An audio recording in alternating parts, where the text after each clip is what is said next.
Well, hello there, you adorable FC Dallas Curious fan. Welcome to another edition of Third Degree, the podcast, the final one of the MLS FC Dallas season. I'm Peter, and with us today, as usual, my two FC Dallas soccer talking buddies. First off, Dan Crook. Hello, Dan. How are you, sir? Spiffing. Absolutely spiffing. Just spiffy? Spiffing. What does that mean? Spiffing good. Oh. It's a good thing. Is that an English term? Like pip-pip? It is. It's more so than pip-pip, yeah. Did you get anybody greet you or any sort of salutation in the last week since the last pod with a pip-pip from anybody? No. Does that disappoint you? Yeah, it kind of does. Sorry to ruin your life. I was hoping we would start a new thing in your life, that people would walk up to Dan Crook and go, pip-pip. No, just the impressions thing. Just maybe we'll finish the pod today with an impression. Hold on, let me make that note. I didn't have that one written down. Excellent. All right, I know exactly the impression I'm looking for, too. Okay, and of course, founder and co-editor of ThirdDegree.net and from the Dallas Morning News, it is Buzz Carrick. Come in, Buzz. Hello, Peter. I'm calling in today from Toyota Stadium, where I'm waiting for the first training session of 2020 to begin. You're just all giddy for that, aren't you, mister? Oh, you know me. Okay, so, guys, I'm going to let you choose your own adventure. We can, A, discuss the season-ending loss in Seattle. We can, B, talk about the subsequent upcoming amazing MLS playoff games. Or C, how I had to sit next to Dan Hunt at a forum in front of 500 people earlier today. Which one would you like first? Oh, C, for sure. Dan? C, absolutely C.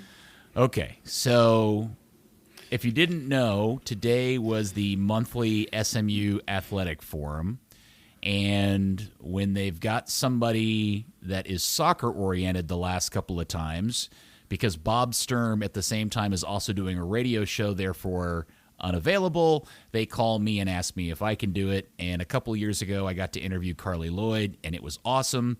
And today, they asked me to hold the interview portion of the forum with none other than Clint Dempsey. So can I just stop here?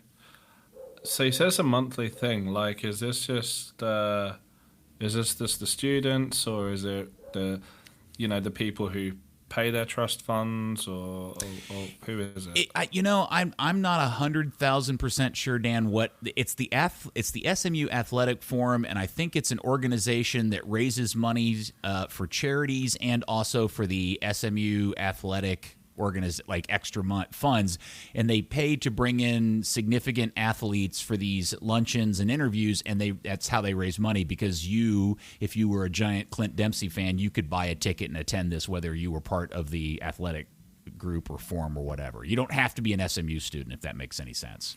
Gotta be a pretty sad person to be a giant Clint Dempsey fan, really. Well, I don't know what that means, but okay. So, there was lots of little kids there that were huge Clint Dempsey fans, and they got to meet him one-on-one today. So there, stick that in your pie. Did he dive? Oh, my God. You're just never going to quit. Are you a Clint Dempsey hater? He's just a very bang average player. Well, I would disagree with you, but that's for another pod. So anyway, they asked me to host this, and as part of that, you sit at a head table, which is on a stage, overlooking all the people that are in attendance, and you have to sit down and eat lunch, and they give you assigned places. And the guy that I do the radio show with, Andy Swift, who obviously is like the biggest mucky muck bigwig in Dallas soccer, is also there. And I follow Andy to the very end of the table, thinking that I'm supposed to be sitting next to him. And we get to his spot, and there's a name card for Andy, but there's no Peter. And all the seats next to Andy are fill up. So I'm like, oh, I'm on the other side of the stage. I wonder where I'm sitting. And I look, and there's only one space left on the right side of the stage in the leftmost seat. And suddenly I realize, holy shit, they've sat me next to Dan Hunt. Somebody's got a drop machine. Awesome. Next to Dan is Luchi Gonzalez, who I called to be fired on the radio show on Saturday when I found out Paxton wasn't starting. I didn't really mean it, mostly, at least not in the after or later. I didn't mean it, but in the moment I was pretty mad. And so I walk over and they haven't seen me yet. And I start to pull my chair out and Dan turns and looks at me. And the look on his face was one of two things. And I'm not quite sure which one it was. It was either A, who is this clown they have sat next to me and why is he sitting next to me? Or B, oh no, that somebody is going to get fired after this forum is over. It's going to be really funny when Buzz's credential gets pulled because he supposedly ambushed Dan Hunt at SMU when he wasn't there. That's right. He probably thinks it was me, right? Well, I will add that Clint Dempsey could not have been cooler. He was a wonderful interview. He was way more gregarious and open and talkative and told a couple of really funny stories. And I don't care what you think, Dan. He's the greatest, and he's a legend, and I love him to death for doing that. Unfortunately... Did he rip up your notebook? No, he did not rip up my notebook. That was the question I didn't get to ask him. I should have done that.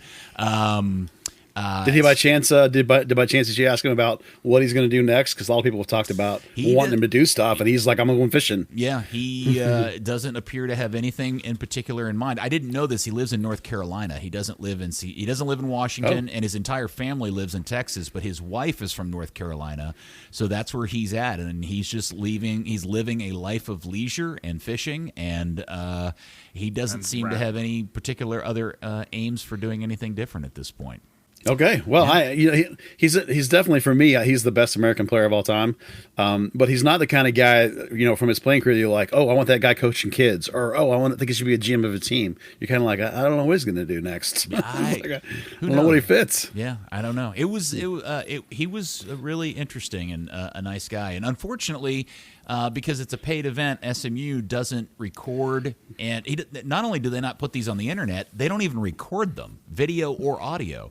So I have now, in my career, sat down one-on-one with Carly Lloyd and Clint Dempsey, and I have no record of it other than random kind of one-off photos that I receive from people who happen to be there, and that's it. It's maddening. So, Yeah, so anyway, there you go. Clint Dempsey was fantastic. Okay, as I said, this is the final episode of Third Degree, the podcast for Season 2, as the end has happened. In Seattle on Saturday, Seattle 4, Dallas 3, in a thriller at 120 minutes. Dallas takes Seattle, goes the extra mile, and takes them all the way through extra time, but can't quite keep that fourth goal out, and the season is over. Buzz, you were effusive in your praise of the team afterwards on Twitter, and all right, I'll let you take it from here. Yeah, the reason I was so excited about it is that, we've talked on this podcast since the preseason about how this team was a borderline playoff team. I thought they'd be in, you thought they'd be out. That's fine. They got in. So for me, anything that they did was going to be gravy. And there was all this narrative all week long, rightfully so, about how they had only won 3 road games and they've only won once in Seattle ever. And the team adopted this why not us sort of mentality. And we kind of were not necessarily super impressed with that mentality because that's basically the only mentality they really had available to them when they're that big of an underdog.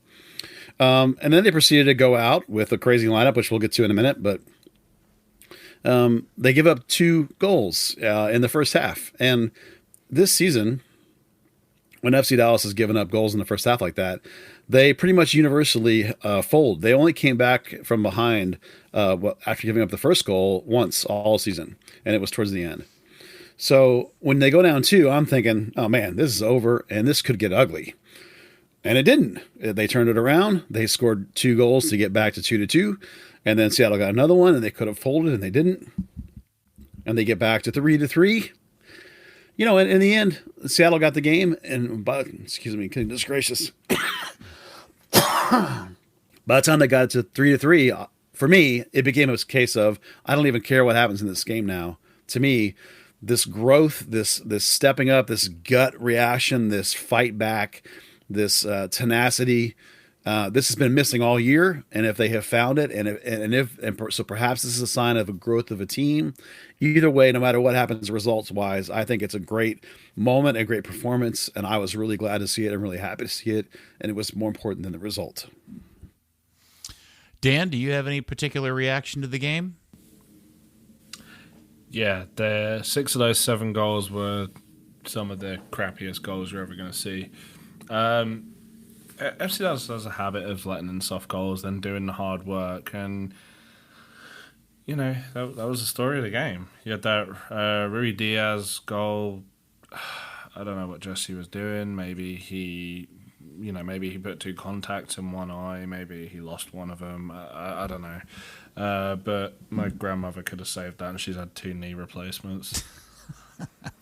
And then he gets nutmegged on the second, which, in all honesty, was their best goal, and that was because 3 of the defenders are stuck waiting for a bus up on the halfway line. Reggie's goal, terrible defending on their end. Matt Hedges' goal was actually the one good goal of the game. The one off the corner, Morris backing into Savania. Savania just didn't stand him up. I don't know what was going on there. And then Jesse... Again, I'm not really sure what he was trying to do. That was a strange goal, and then even at the end, you've got it come down to another mistake. Morris does what every striker's supposed to do. Getting a ball on your head close to goal, he heads it straight at ground. Reggie seems to call it over and almost blocks Jesse Gonzalez from trying to make a save. It was just really bizarre. For all the fight back and everything else, I don't think either team should look back at that performance and be happy. No, I would agree that in terms of its execution and in terms of its quality of the goals that were allowed and scored, that it wasn't a particularly good game. It's just that, when you're talking about a team that has not shown any resiliency, for them to recover and have some, to me, was exciting. It's a step in the progress of the right direction that you want to have. And in particular, in terms of the quality of the goals, it was a couple of the young guys that made mistakes. On the first goal, Cervenia tried to intercept the ball in midfield and missed, and that's what gave Rui Diaz an open goal to shoot at. I'm with you. I thought Jesse could have been better on both goals. But, all that stuff is, for me, I got overwashed by the fact that, they had 24 shots on goal. Only 8 were on target, so that seems to be better. But, plenty of crosses, 34 crosses. They had more of the possession, 54% possession, I think it was, on the road. So a lot of quality is there to build on and go forward from a young team. And I'm with you, the game wasn't great quality. Even Andresic, who didn't score, I thought this was one of his best games in terms of involvement. He had more touches than normal. He checked back and laid off more balls than normal. That all looked good. As a collective, they didn't get him into the box because they had FC Dallas had too many shots. They had 54% of their shots came from outside the box, which is not good. You want to get Cobra into that box and get the balls into his feet, because that's where he's going to score. That's where your team's going to be effective and score more. Brian Acosta had 6 shots and led the team. That's not good. You don't want to have your holding midfielder lead the team in shots. That's too far outside. That was a problem from 2017, but lots to grow on. Not a great performance, but it's just overwhelmed for me by the fight back and the tenacity. And so I'm still, even a day later, I'm super positive about the whole thing. I thought they played better than I could have even expected, I thought, as a collective. They played better than I thought they would, but the overriding thing was Seattle played an awful lot worse than I thought they would. They had a Chad Marshall-sized hole in their defense that they're going to patch up next season, and that's probably going to be, FC Dallas' best chance to win at CenturyLink for a little while. When they do lose in the playoffs, they're going to lose pretty big, because that if they play like that, they're not a playoff contender. They're just average at best. Yeah, I agree, Dan. The game. Part of the problem with the game is it was going on while we were doing the radio show, and I didn't actually get to watch it live until I happened to walk in the door and turn it on, literally as overtime or extra time or whatever we're calling it these days was starting, and obviously that was pretty thrilling. But those, everything gets thrown out of the window. Nobody's really doing anything tactically correct at that point. Everybody's just trying trying to, bomb forward and do whatever they can to get the winning goal. But I think what we really need to do is go back to the beginning of the game and discuss what is it what is it about the Seattle Air that gets FC Dallas coaches to do weird lineup things in playoff games? Because when I saw the starting 11, I immediately was harkened back to Oscar Pereira's three in the back, out of the blue lineup for that playoff game that ended up going like 4-0 wrong against them or something. You have any insight as to what Lucci was thinking about by making Reggie Cannon a right forward winger in this game?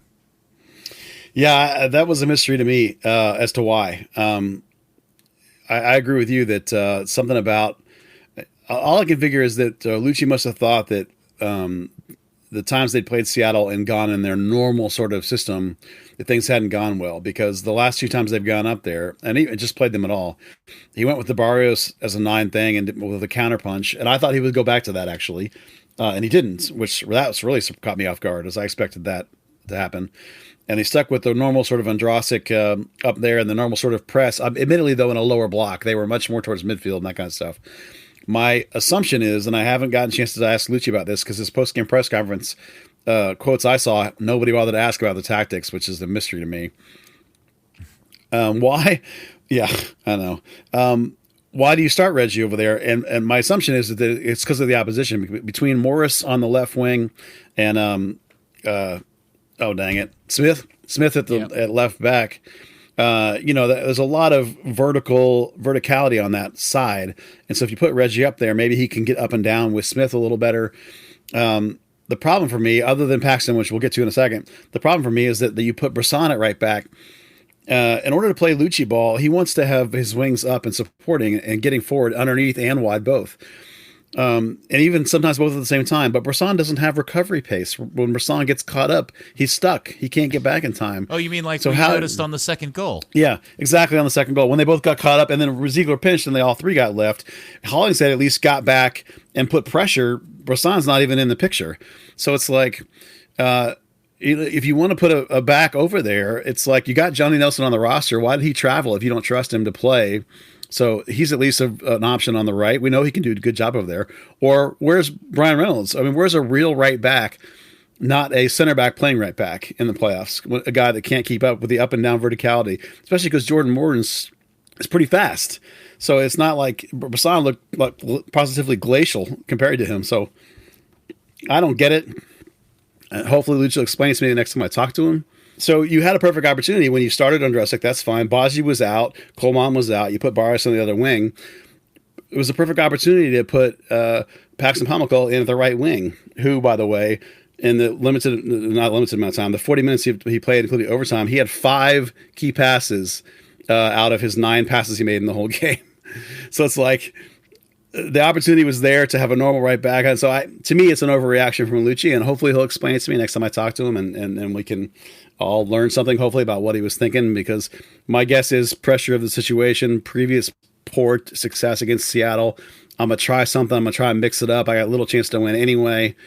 So I'm assuming that's what the answer is going to be. But yeah, I didn't quite have the reaction that you did of fire Lucci, as you said on the air. But, nonetheless, I was a little bit shocked by it, particularly when you had Brisson behind him instead of a natural right back. Well, obviously, the Fire Lucci thing is radio hot air bit stuff. Although I do have a fundamental question of what really is the story behind Lucci's decisions to not play Paxton as a starter in this team over the last several weeks now. I think Paxton's only started, once in the last 5 or 6 games. And obviously he's had an injury situation, but I thought, and again, and I don't know if he said this to you or we all just made this assumption and we shouldn't have, that not starting him in the final game of the season against Kansas City was so that he would be great and ready to go when the playoff game came. And if he's healthy enough to be on the 18, I don't understand the thinking that he's not healthy enough to start.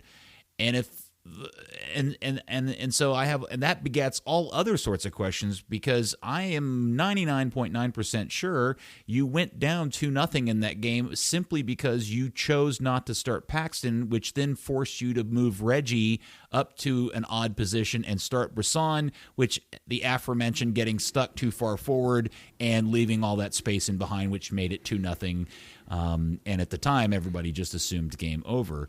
I'm going to ask the question again. Does anybody understand why Lucci isn't starting Paxton?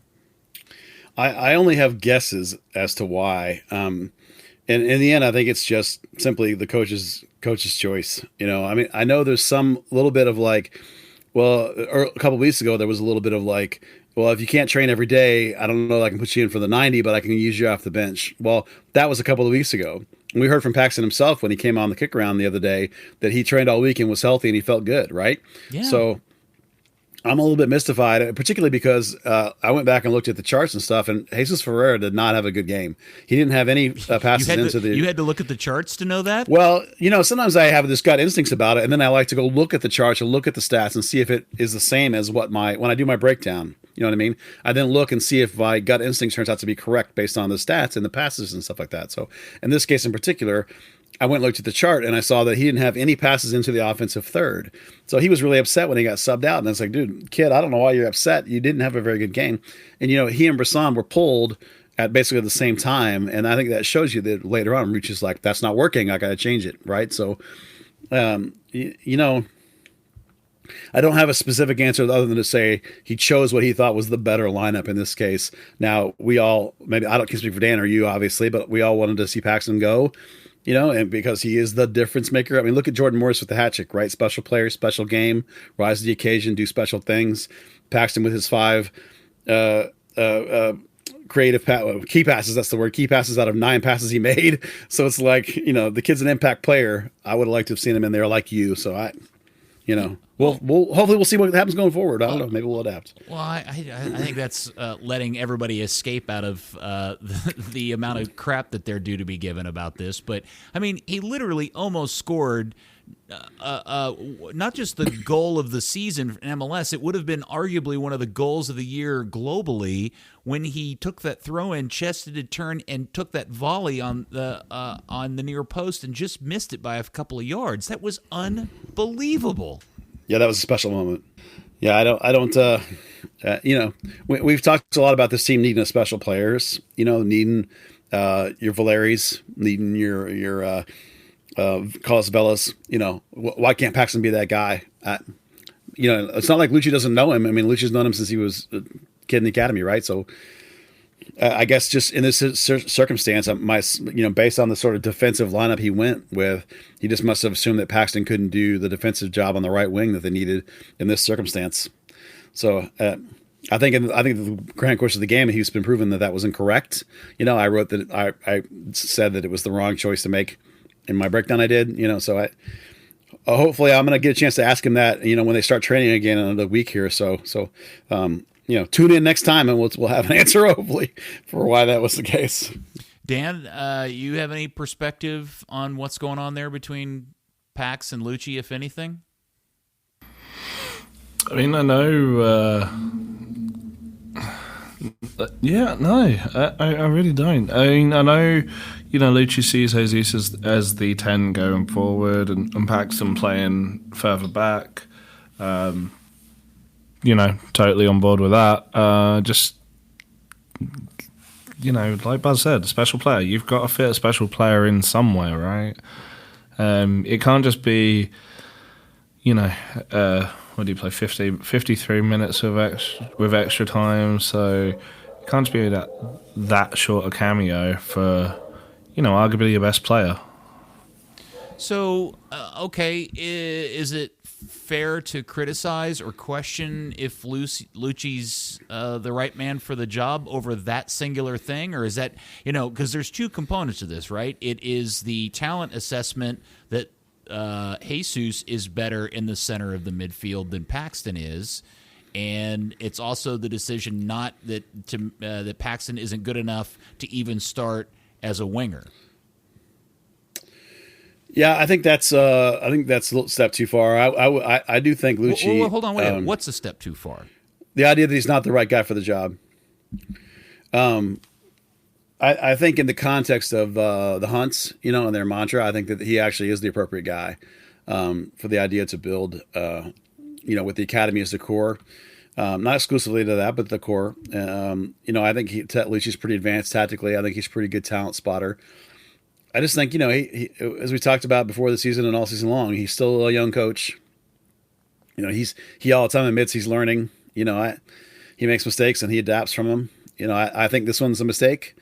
Hopefully he'll learn. I don't think it's worth, saying that he's not the right guy, though. I think he's still the right guy, given the context of, once Oscar left. I mean, Oscar would have been the right guy to stay if he wanted to stay, but once he didn't want to stay, then certainly I think Lucci's the next best option, given who the ownership is, if that's fair.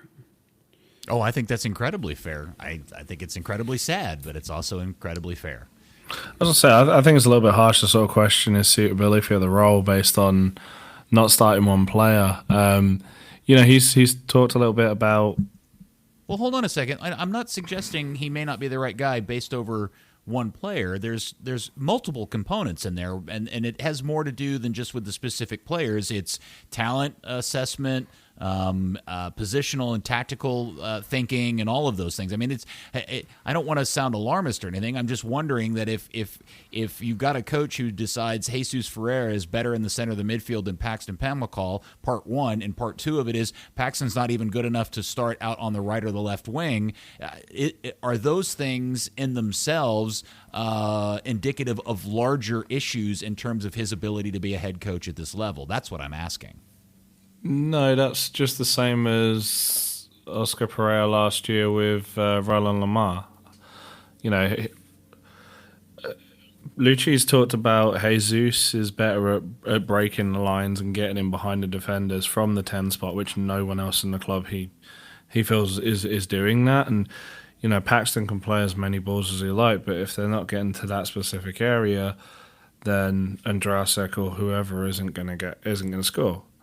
And then part two of that is, well, where do you put him? Do you want to stick him at the right wing? Well, no, you want Barrios there. Do you want to stick him at left wing? Do you feel he's a little bit wasted there because he's not, that high-speed player? He's more of an intelligent passer. Ideally, you'd like to maybe stick him at the 8, but Sylvanius, he's played out of his skin the last month or two. So it's, where do you put him in if you don't, and when do you use him as that impact player? I think it's a reasonable question to ask. It's like I said, similar to Pereira with Lamar, when the trade-off was you can play this player who gets in positions to score goals, but he's going to cost you a goal a game because he's a defensive liability. And that's what managers get paid for, right? To make those decisions. So with the season now complete, I'll start with you, Dan. What is your temperature on the level of how would you grade the season out, I guess is what I'm asking, or trying to ask. A B. I mean, it was, we expected the team to be on the edge of the playoffs, and it was on the edge of the playoffs.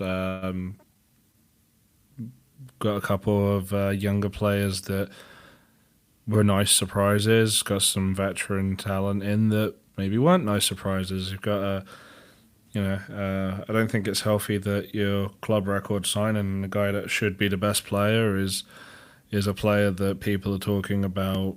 Oh, they should just cut him, get rid of him. He's not living up to the hype. Are you talking about Brian Acosta? Yes. Okay. On the other hand,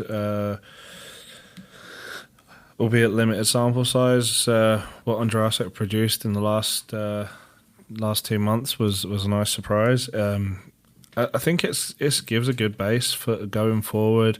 The first season where Lucci's actually involved in acquisitions and scouting, and his team can have that. His management team can have their scouting trips and not just rely on lists from the Bazans, Oscar, Clavio, Mersey, people who aren't at the club for various reasons anymore, and trying to fit those into Lucci Ball. Yeah, I'm going to go with the same average grade. I agree with what Dan said in the middle there, that some of the young guys exceeded expectations and played above themselves and Woodgate. And in my grades I gave at the end of the season there, I gave them good grades, and then a fair share of the veterans were let down. And that's where I think Lucci will make some changes over the winter. And I agree with Dan too that that Lucci will want to put more of a Lucci Ball stamp on things. And I thought even Lucci himself did a pretty solid job, being so inexperienced as he was. I didn't see any signs of losing the locker room. I didn't see any signs of guys tuning him out, unless he gets really long-winded. I like the advanced tactics that he's bringing. I like that. I occasionally don't agree with. I think he overreacts a tiny bit to the opposition occasionally.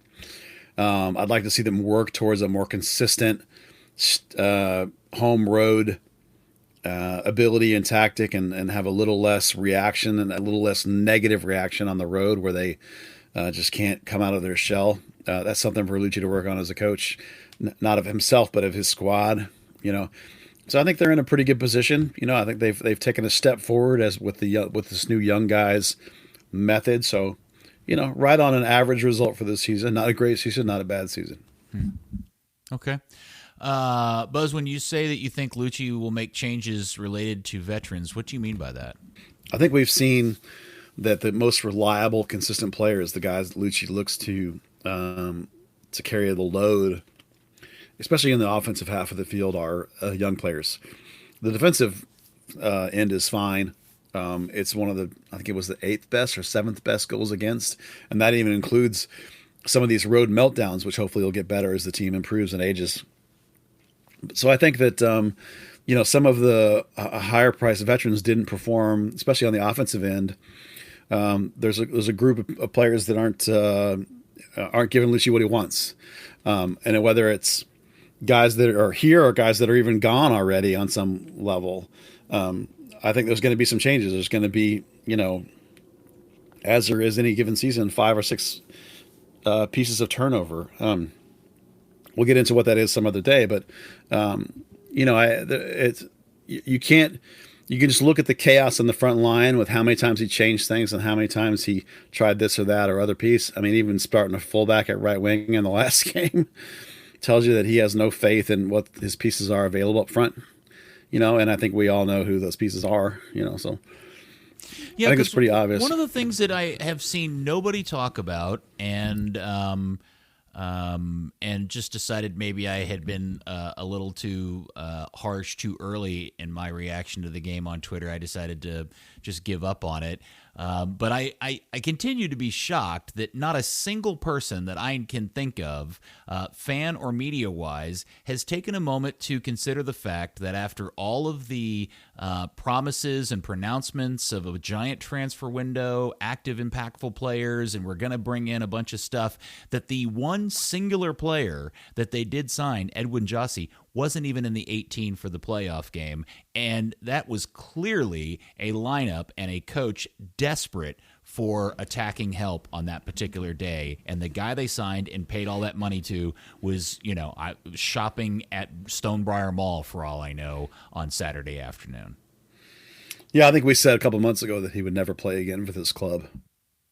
Well, yeah. So it's not surprising. It's clearly this summer's window was a complete failure. That player was a failure, and then the idea to back off and not try and bring anybody else in. I think that's a sign of the staff transition.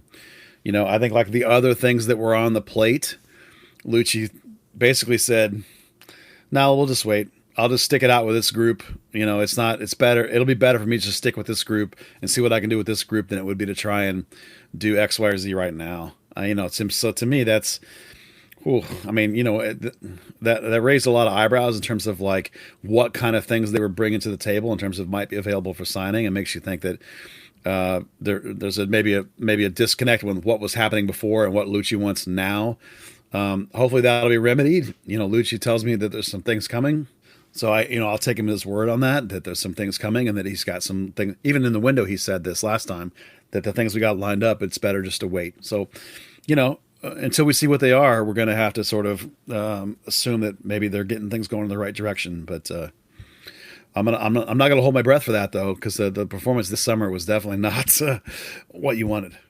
Well, I mean, historically, I mean, just history can predict what's going to end up happening in this window, and you would be a fool otherwise to assume or guess or believe anything else other than what has previously happened is going to be any different leading into 2020. Dan, any other particular closing thoughts on the season? I mean, there's going to be.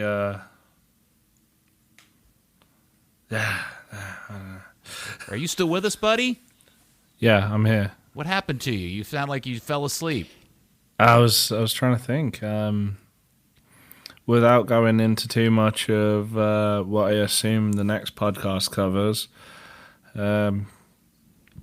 it's there's not a whole lot to add to that, really, is there? It gets to then your acquisitions and who you let go, and that's hopefully for another week. All right, so Dan, do you have any predictions for how the MLS playoffs will play out? I mean, it's LAFC's at this point, isn't it? Oh man, they got their nemesis up next, brother. Yeah, that don't mean shit. All right. Oh man, I was no offense to Minnesota United, but when I saw that LAFC had LA Galaxy this week on Thursday, oh man, my soccer brain lit up. I'm excited. That's gonna be a fun one. Yeah, Zlatan is going to bring it. I don't know if he individually is going to make that singularly win that game for the Galaxy, and it also means that the Galaxy are going to have to get points in 3 games in a row, which would be really difficult in a season. And I certainly agree with you, Dan, that you'd think LAFC, but everything worked out in the favor. I guess the other game that they didn't get that they probably wanted was the Portland-Seattle game. But the LA Derby will be, or El Tráfico or whatever they call it, part 3 for the season will be pretty damn tasty on Thursday night for sure. Buzz, you got a prediction for how it's going to play out? Well, obviously I still like LAFC as the favorite. I don't think anybody in the West can beat them other than LA Galaxy. That's the only stumbling block is the game this weekend. I don't think Salt Lake or Seattle will give them any trouble. I did think it was interesting that Portland basically didn't start. Was it Valeri? Yeah, that's like, wow. That was a big eye opener. On the other side, the Toronto shocking blowout of DC United was interesting. And that actually makes me wonder if Toronto's finally getting hot and recovering and getting everybody healthy. If they can get through, the game at Citi Field, then they'd probably have to go to Atlanta too, or Philly, either one. But that's a team that can win on the road. That's a Grizzly veteran team. So on the other side, I think that's a team to watch over there on that way. I still think LAFC is the best team and has been all year, so they're the odds-on favorite unless something weird happens. Well, they had the injury to Kay in the Nations League game, and has anybody heard what his status is? I haven't looked, and I probably should have before doing a radio or soccer podcast, but I didn't. I have not heard, no, so I have no answer to that. I think if he's missing, if he's injured and can't play, that's a big miss for LAFC, and I think that really complicates things for that team in that game. We'll see. All right, guys. Well, thank you. It's been fun this season. I don't know when we'll do another one of these. I'm assuming in a few weeks after the MLS Cup is over, I would assume. And well, can we talk about North Texas SC? Oh, I totally forgot. That's right. Saturday was a 2-part thing for the club. Sorry, Buzz. Yeah, I wondered if that's the game Dan Hunt meant when he said, "What a great game on Saturday" to you. Oh, maybe it was. Because he was at that game. I originally intended to go to that game, but because I got home from the show and sat down to watch the Dallas game, and that game ran so long that by the time it was over, I was never going to get to Frisco in time for kickoff, and I said, screw it, I'll watch it on ESPN Plus. And, it wasn't a very good soccer game by any stretch of the imagination, but it was nice to see winning that inaugural season outright, both the regular season and the playoffs, and doing it with the patch of kids and the way they went about it was certainly nothing less than crazy impressive. Yeah, I'd like to go back to the beginning of the season when we talked about on this podcast how they were going to not only run the table through the regular season, but would win the championship with basically what is an under 20 team. By the time they got to the championship, they had guys that were 21 and 22, but for the bulk of that team is basically kids out of the academy. I mean, everybody on that team is.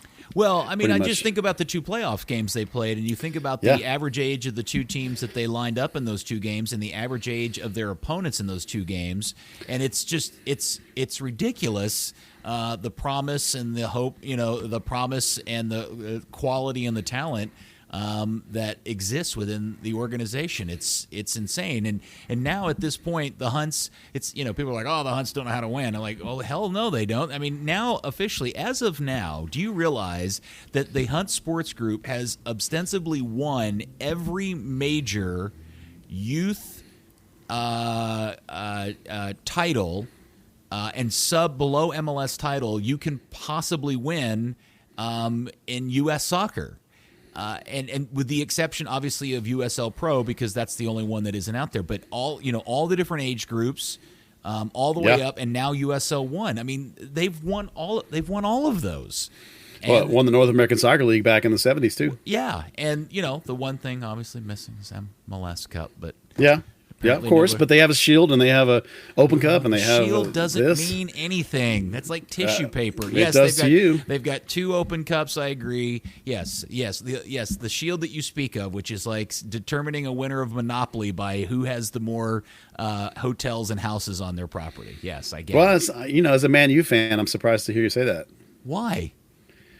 Because that's basically the same title as the Sports Shield is the title almost everywhere else in the world. No. To buy a title of winning. Stop. I totally agree. The Shield concept at the end of the year, point total being the determiner of a champion, is absolutely the way to do it.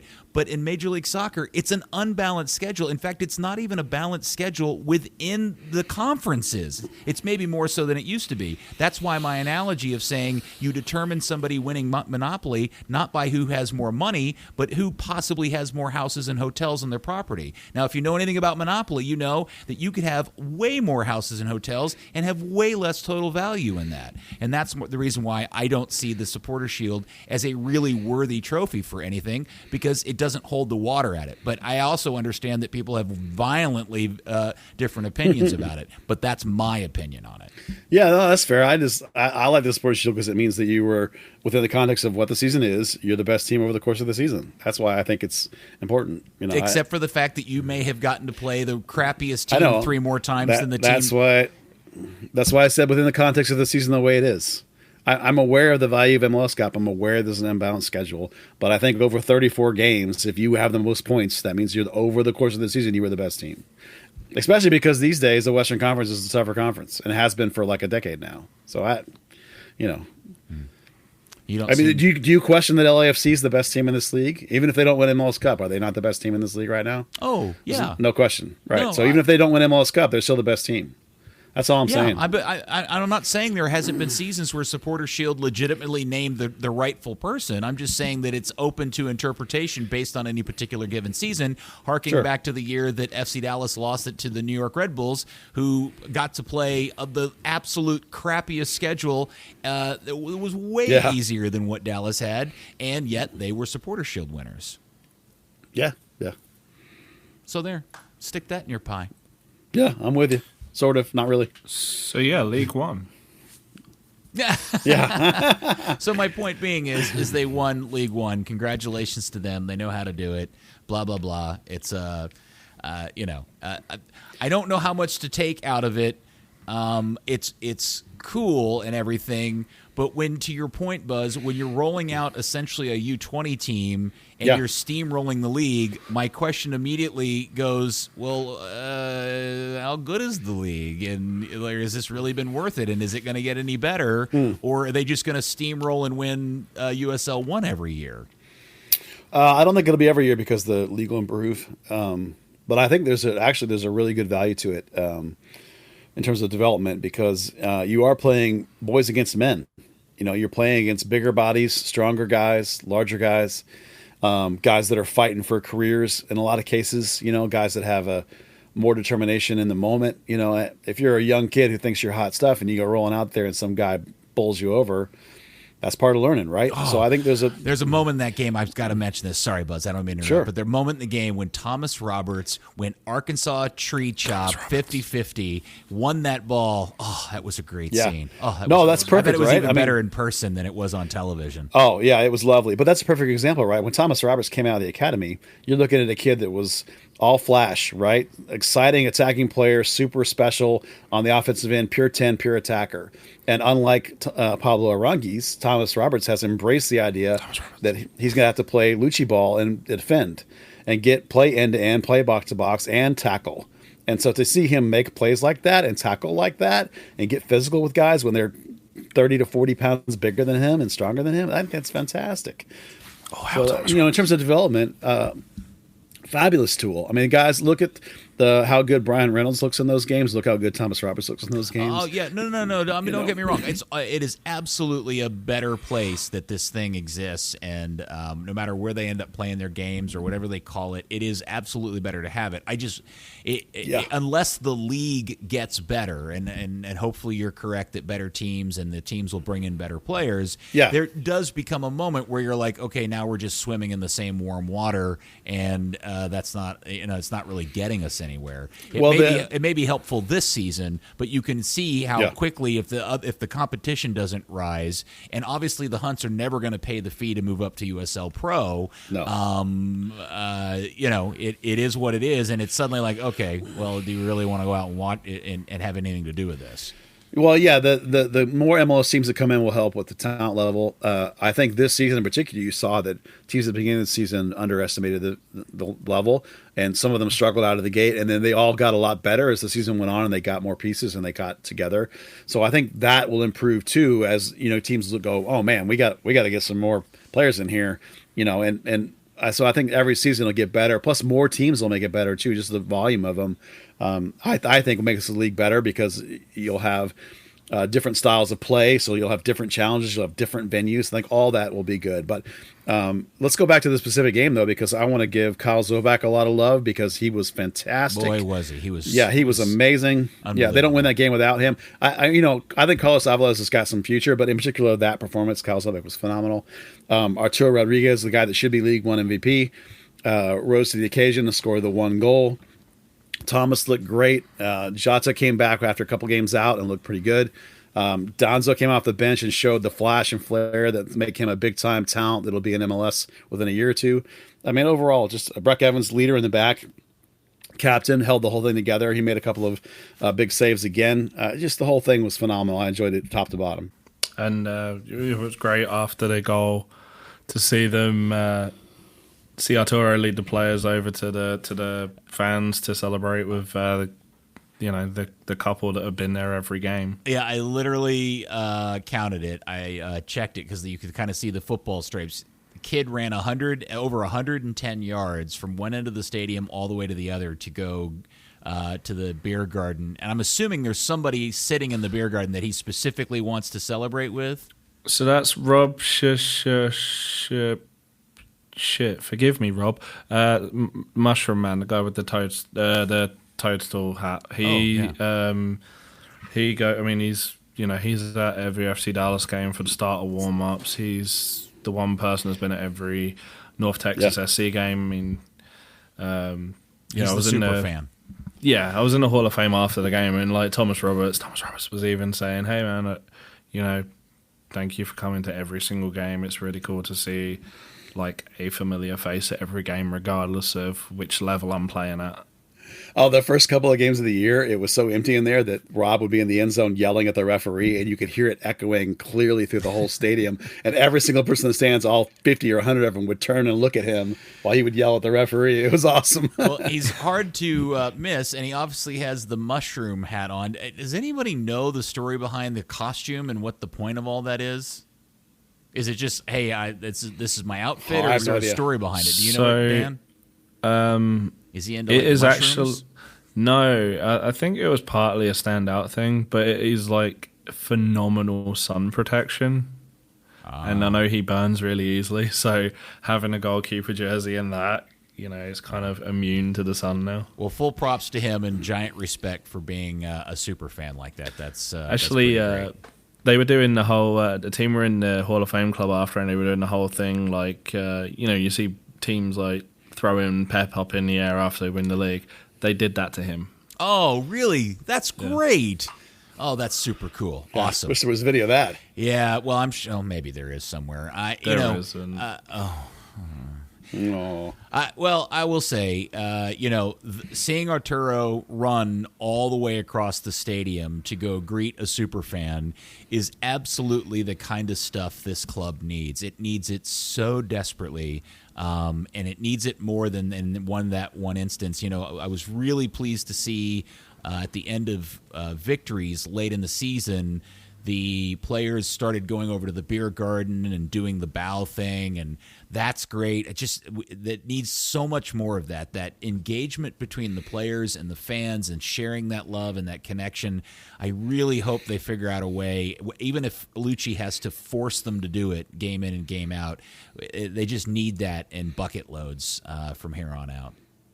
I actually had a conversation with Jimmy Smith at the Arlington, the Globe Life thing. Jimmy Smith's not new.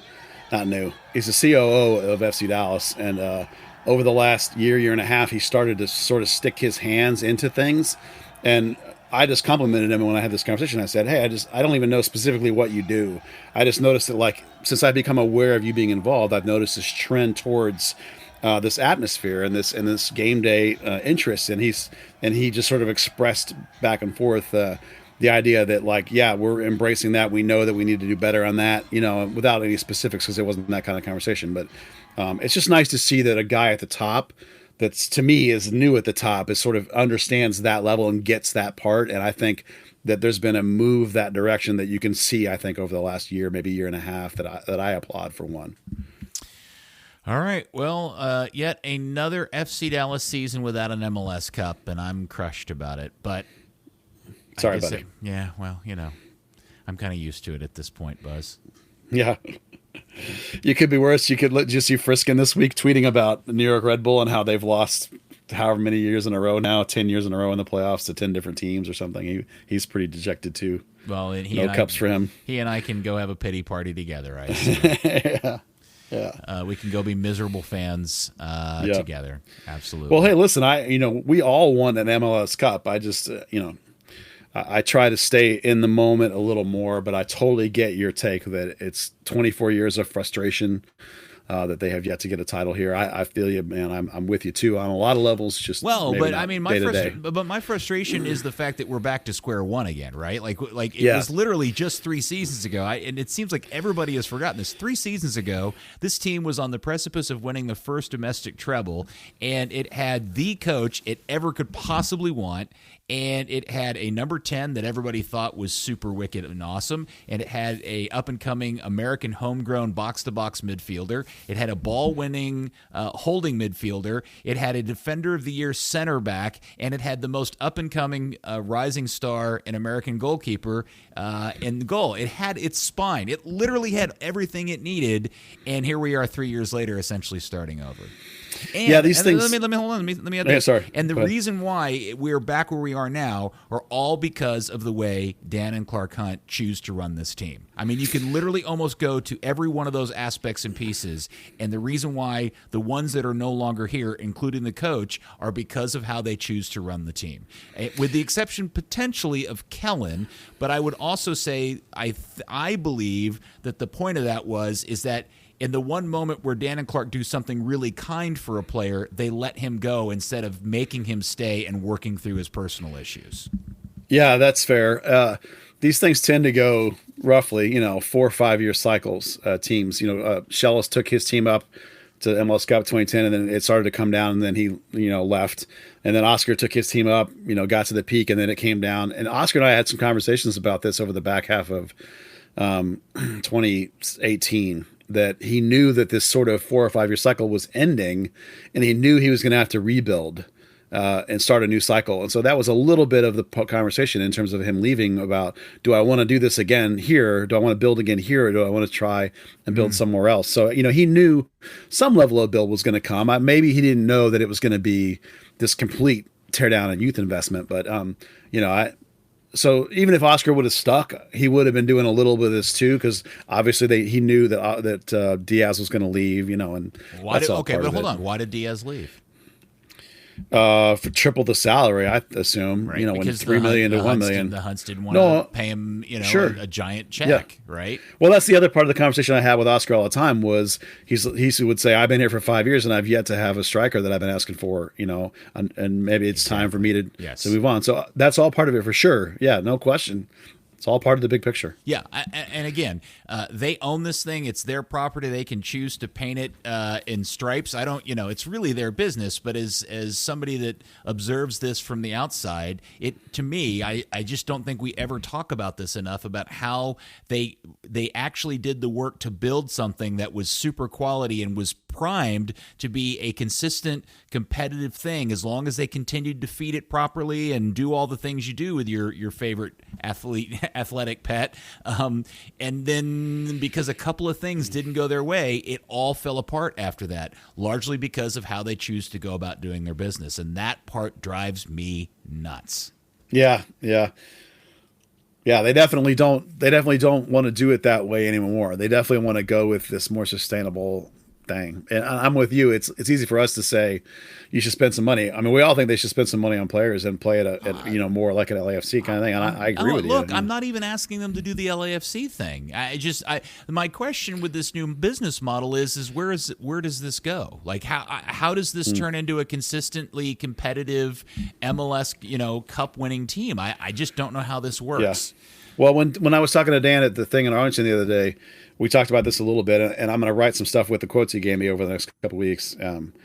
He talked about the salary cap and how to build a sustainable quality team that's in the upper half of the league, that you have to have this infusion of talent all the time from the bottom.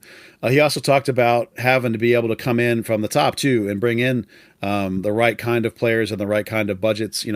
Again, the budget word always comes up because they're not going to spend the $15 million. We know that's fine. But they can't miss is the problem. It's like, but they're willing to spend a little money. And the problem is like, do you trust your front office enough in their talent evaluation? Because the last 3 or 4 have been misses. So, well, okay, but I'm just going to ask this question: how much of the problems they're having in a talent valuation is because they've limited the pool of players that are interested in even coming here in the first place, because it's so well known that they're not going to pay top dollar for players that are up and coming, known veteran players. I mean, and then even if in an amazing scenario they were willing to pay something equal, if you're an up-and-coming young talent and you have your option of going to Portland, Kansas City, Atlanta, Seattle, if all the numbers are the same, why would you ever come to Frisco? The half-empty stadium, very young roster, inexperienced coach. I mean, where's the allure for a Brian Fernandez or a Pity Martinez or anybody like take L.A. and New York out of the scenario, right? Sure. Just if you're an up-and-coming foreign player, what's the allure to come play in Frisco, Texas? Well, I don't know that I have a definitive answer on that. The one thing I will point to that there is a little bit of that is that Brian Acosta wanted to come here because the defender that's in Houston now, goodness gracious, as my mind blanks completely. Yes, thank you. He sold Brian Acosta on coming here that it was great here and that the environment was good here. And I think there is a positivity of the culture here for Latino and Hispanic players.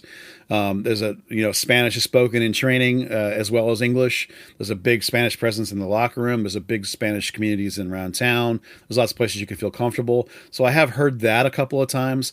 I will grant you that I think a lot of times if you're like, oh, do I want to win for titles? Do I want to be in these great, amazing crowds? I can't argue with that half of that argument. I think there's definitely a disconnect there, and it would be hard to sell guys if they're being really mercenary-like. You also have the idea that Dallas has shown they are willing to move a guy on when he wants to go. So they're not going to, they did let Diaz go. They didn't let Acosta go. They haven't argued with guys and forced. They let Grezzo go. They haven't forced them to stay here. So maybe that's appealing. If you're looking for a stepping stone, maybe that's appealing. I don't know that you can compete with Portland in terms of I don't know what Kansas sporting City. with Sporting Salt NJ. Lake. No, I think you can compete with Salt Cincinnati? Lake.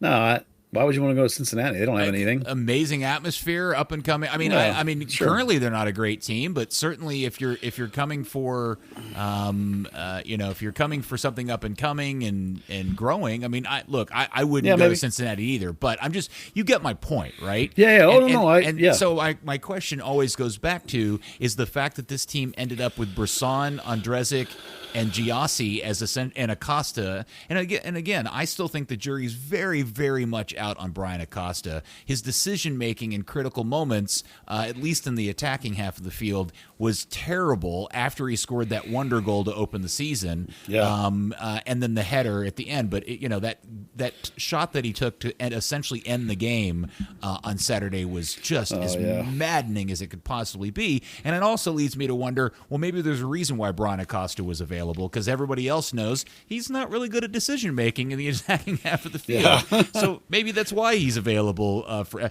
But you get my point. Like maybe Oh, they limit the pool of available quality players because Dallas really is kind of known as not necessarily the place you want to go if you're really kind of like looking for an experience and growing your career. Well, this is something we talk about. I agree with you on the side of the atmosphere and the side of like the overall organization. But, I just put out some numbers today that over the last 6 years now, Dallas is it third or I think it's third or fourth in total points, and on average points they're fifth. So, they haven't won MLS Cup, but they're pretty consistently in the top half of the league. So okay, it's not. But hold on. But the structure of this team today is fundamentally different in every way than it was in the 23 seasons prior to this. I mean, this is now, without question, a team built on the premise of homegrown teenagers and early 20-year-olds, right? Yeah, but it's never been that before. Well, that's true, but they still have 6 or 7 guys that are right above the DP level that they have to buy down. So I don't think it's completely fair to say that it's like they have no structure or talent, or they got guys here that have played in the World Cup. I mean, Hedges is pretty nice, Ziegler's pretty nice. Don't get me wrong. Hogstad's a good player. Make sure you understand what I'm saying. I'm just saying it's hard to compare the results of this season and what's happening forward to the 23 years prior, where they've averaged out a certain amount of points, because the structure of this team is different than it was previously, right? Even when Pereira was here and he had Paxton and Jesus and Reggie and everybody on the sidelines, he didn't play them. He played veteran players, for better or worse. Sure. Right now, Lucci's like, screw it, I'm playing the kids, and you know what? To his credit, the kids have actually been the best part of the team, at least the most consistent. And yes, they signed Ziegler, and Ziegler's been an amazing sign, and he's been fantastic. And credit to them for that. Yeah, I don't. Soccer's a young man's game, right? I mean, this is the young, talented team. I think if you're talking about a 30-year-old veteran star, he's not going to want to come here, but if you're 20, 21, 22, you might be salivating at the chance to come here. Okay, so if you're, You know what I mean? if you're Bobby Wood, do you want to come play in Frisco? I think Bobby Wood might be happy to get paid to play anywhere at this point. No, I agree with you that there's sometimes it's a hard sell Okay, all right. compared to some of the teams, but I just think that the other 15 teams in the league, I don't think it's a hard sell at all. It's only a hard sell compared to Portland. Wow, I would disagree with you on that. So you think the other 23 teams in there not the are 23. better sell? No. I'm saying I think there is, if dollars are all the same, and a player says, his agent says, you can go to Dallas, you can go to Portland, you can go to Kansas City, you can go to Salt Lake, you can go to Atlanta, you can go to Miami, whatever it is. I don't know how Frisco ever wins out in that battle unless there's some like very specific relationship that is built through there. And the problem is you've got an American coach who's very young, and his networking is very limited on a global scale. And I don't know how, again, and all of that is moot, because in more times than not, if it's a player of any particular quality or note, he's going to end up getting a better offer from another club anyway. And the rest of it, whether or not like Frisco and shopping at Stonebriar Mall and the nice schools and a big giant house in the middle of a cow pasture, is completely moot at that point. Yeah, I think that would be true for about half the league, But as I say, I think if you're a really young player, or I think if you're a player from Latin America, that there's a lot of appeal here. I think this is the only team in the league that has like an identifiable Latin culture, as a big part of what it is, that I can think of. Oh, LAFC probably also has that. Yeah, but they're already way above FC Dallas anyway. So, but I think you're more appealing than half the league still. Interesting. I do. Okay. Yeah. Well, Yeah. I think the Latin part of it is an extremely valid point I hadn't considered. So maybe there is some value in there that I hadn't put into the equation. Maybe that would be a reason why somebody, maybe Certainly wasn't Acosta's case. Again, I don't know if he had any offers to go to any other MLS clubs. Well, they had to buy him. I mean, he had a contract. He's been trying to come here for 2 years. No, I know, but I don't know if any other, MLS. Was there any other Yeah, yeah. MLS teams wanting him? Right? Like, did he? Yeah, no, I know. Right, yeah, that's what I'm Fair saying. enough. All right. Yeah. Well, interesting. Well, I'm sure we'll wait a couple of weeks, let the season play itself out. We'll do another episode kind of previewing what we think will happen next season and reacting to MLS Cup and, the whatever entertainment that brought everybody. Yeah, I think it's going to be very entertaining. I'm looking forward to see what happens. I think there's some teams that can knock off LAFC. It's going to be fun. Well, Dan, thank you for joining us. I hope you had a nice nap. Sorry, you just woke me up. Very nice. And Buzz, thank you as always for your good work this season. You are a trooper and a hero, and everybody should go throw some dimes and dollars in your Patreon account. Yeah, I appreciate that. Thank you. Patreon.com/Third Degree. We would love the support. It helps pay for this podcast and all the other driving around the Metroplex and to Tucson that we do. And thank you, good FC Dallas fan. We three of us only do this because we wanted to be able to supply you guys the content, and we love the conversation, and we do very much appreciate that all 37 of you listen each and every week. We really, really do. I mean it from the bottom of my heart. It's more than that. Well, okay, maybe a little bit more than that. We'll talk to you next time on another edition of Third Degree, the podcast.